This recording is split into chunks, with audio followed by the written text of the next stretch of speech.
A B C, B C भाग टूट गया और ये जाके पृथ्वी से जा लगा है।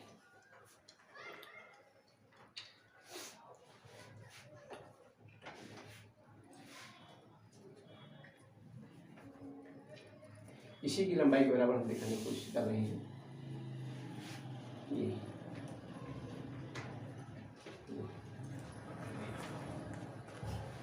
ए बी सी जी, ठीक है।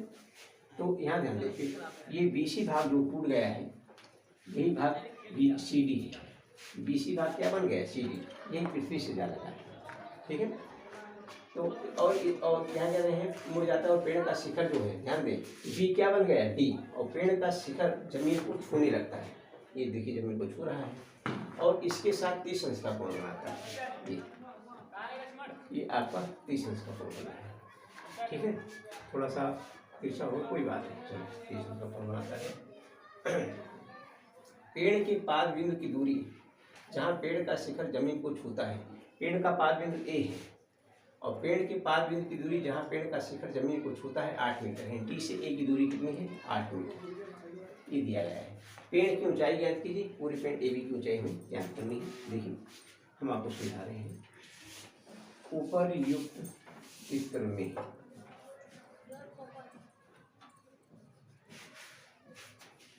एक बार प्रश्न को हम रिवाइज करते हैं, ध्यान से सुन लीजिए। आंधी आने से एक पेड़ टूट जाता है और टूटा हुआ भाग इस तरह मुड़ जाता है कि पेड़ का शिखर जमीन को छूने लगता है और इसके साथ 30 अंश का कोण बनाता है। पेड़ के पाद बिंदु की दूरी, जहाँ पेड़ का शिखर जमीन को छूता है 8 मीटर है। पेड़ की ऊंचाई ज्ञात कीजिए। तो इस चित्र में ए बी पूरे पेड़ की ऊंचाई है। आंधी आने से पेड़ का ऊपरी हिस्सा बी सी, ये सी डी बन जाता है और टूट की जमीन पर जा लगता है। डी जमीन का, ये सी डी बन गया, बी जो है वो डी बन गया।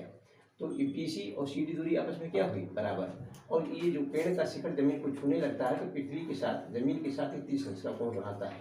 और शिखर जब जमीन को छूता है तो पेड़ के पाद बिंदु से इसकी दूरी 8 मीटर ये दी गई है। और ये पूछ क्या रहे हैं, पेड़ की ऊंचाई ज्ञात कीजिए, ठीक है। देखिए ऊपरी चित्र में ए बी पूरे पेड़ की ऊंचाई है, पूरे पेड़ की ऊंचाई है, ठीक है। सी बी पेड़ का टूटा हुआ भाग है,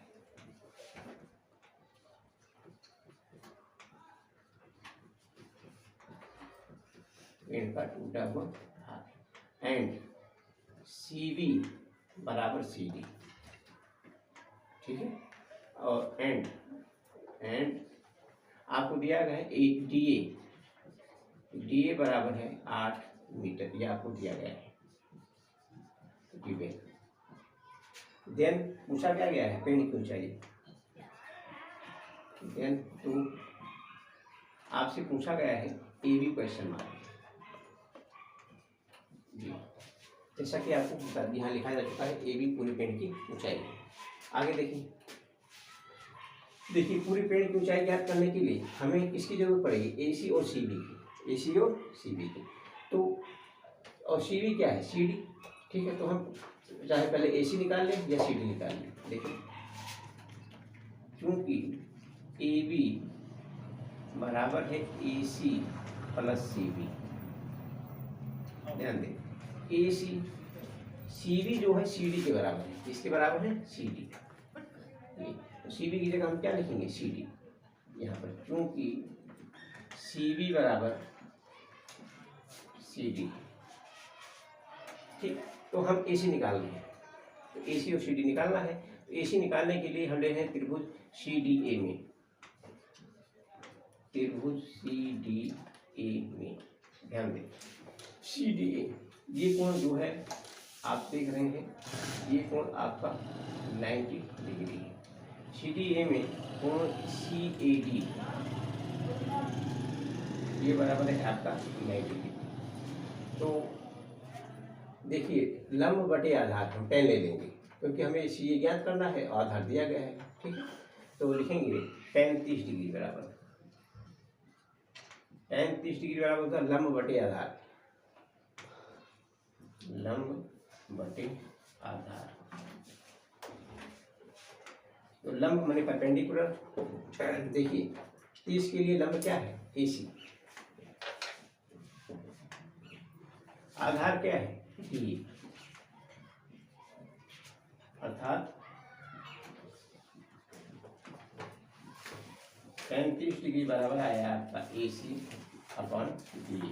ध्यान दें tan 30 अंश का मान होता है 1/√3। AC अननोन है, अज्ञात है। DA दूरी आपको दिखाई गई है, ये 8 मीटर,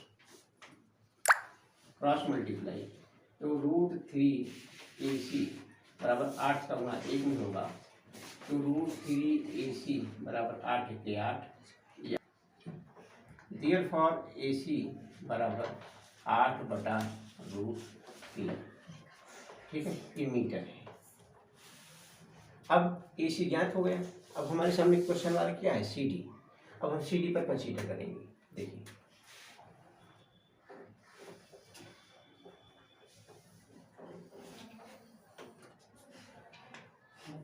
देन CD पर हम कंसीडर करेंगे। CD के लिए फिर देखें ये दिया गया है और हमने ये भी ज्ञात कर लिया है AC। अब हम चाहे लंब बटे कर्ण कर लें और चाहे आधार बटे कर्ण कर लें, ठीक है, दोनों से ज्ञात कर सकते हैं क्योंकि हम AC ज्ञात कर चुके हैं। तो लिखें त्रिभुज DCDA में, त्रिभुज CDA में, ध्यान दें अब AC हम ज्ञात कर चुके हैं 8/√3 है जी। तो लिखें लंब बटे आधार, लिखें tan 30 डिग्री बराबर, हमें चाहिए क्या, नहीं आइए ये नहीं होगा, पर आइए सॉरी, हमें क्या क्या क्या करना है, हमें क्या ज्ञात करना, CD ज्ञात करना है। तो इसके लिए हम ये भुजा और CD और DA ले सकते हैं, AC और DC ले सकते हैं, ठीक है। अगर ये लेंगे तो लंब और कर्ण होगा, ये लेंगे तो आधार और कर्ण होगा। तो लंब और कर्ण में अनुपात किसका होता है, साइन का। तो हम लिख रहे हैं साइन 30 डिग्री बराबर होता है लंब बटे कर्ण, लंब बटे कर्ण। लंब आप 30 के लिए लंब क्या है, AC, 90 अंश की सामने भुजा कर्ण होती है, हाइपोटेन्यूज, ठीक है। तो कर्ण क्या है आपका, DC या CD। यहाँ हमने CD लिखा है, चाहे DC लिखें या CD लिखें, हमने CD लिखा तो हमने CD लिख दिया। अर्थात साइन 30 अंश बराबर आया आपका AC divide by CD। Sine 30 अंश का मान होता है 1/2।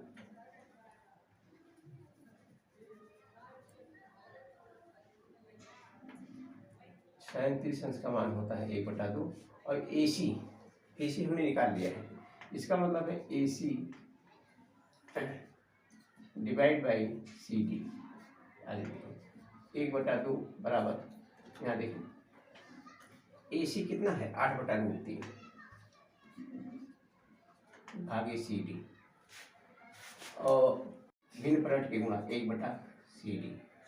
तो ये आपका हो जाएगा 1/2 बराबर अंश का गुणा अंश में, और ये हो गया √3 CD क्रॉस मल्टीप्लाई। यहाँ से देख सकते हैं आप √3 CD बराबर, देखें 8 का गुणा 2 में, ठीक है। यहाँ पर √3 CD का गुणा 1 में कोई फर्क नहीं पड़ता, और 8 गुणे 2, देयरफॉर √3 CD बराबर कितना हो गया 16, देयरफॉर CD बराबर 16/√3। तो हमें CD भी ज्ञात हो गया। देन हमें AB क्वेश्चन मार्क है, AB बराबर क्या लिखा है हमने, AC प्लस CD। ध्यान दें AC आपका है 8/√3 और CD आपका है 16/√3। हर बराबर है 16 8 24/√3। इसको हम लिख सकते हैं 8 गुणे 3/√3।